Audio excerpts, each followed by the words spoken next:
Alright, so we just put the roof on and we want to look at the section that cuts through this building and see how that's sitting in the wall. So I'm going to go to the section, I'm going to zoom in, and here's that roof. Here's the parapet wall that we have. Here is the structural framing, right? And then here is the structural column. So if we look at this, it looks a little odd, and that this is coming up and hitting the roof and doing all this stuff, and how does all that work?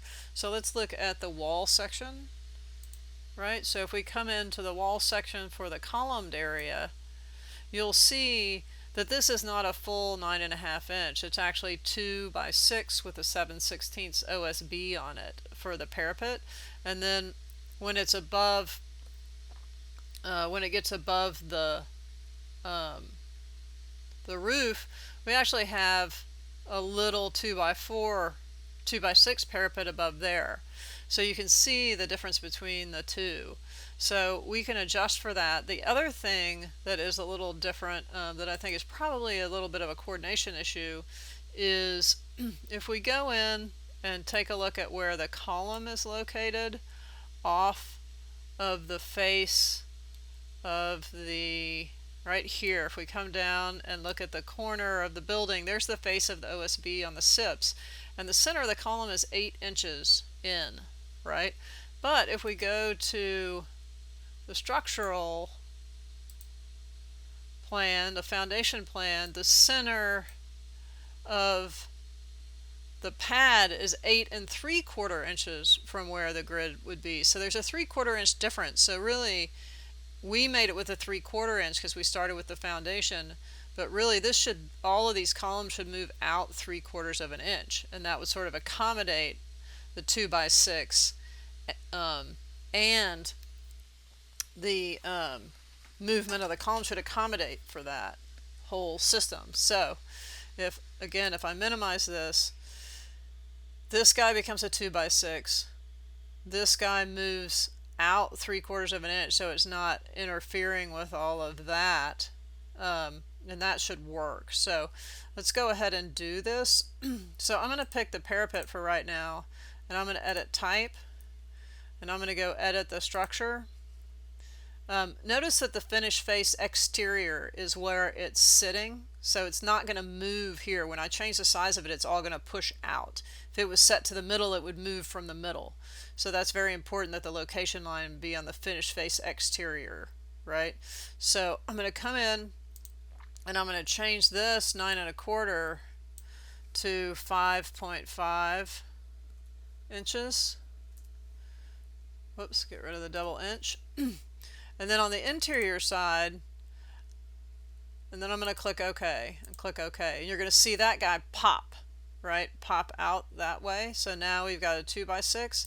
And now that accommodates this 8 3/4 quite a bit better. We could move it into where it actually is 8 inches, but I don't think I want to do that. So let's take a look, right? And I think we'll leave it for right now, but it does seem to be some bit of a coordination issue.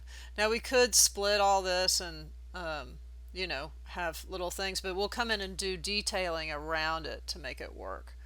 Okay, so now all of those sections, you know, should be at 2 by 6, right? So it just depends how you want to do it. So again, looking at the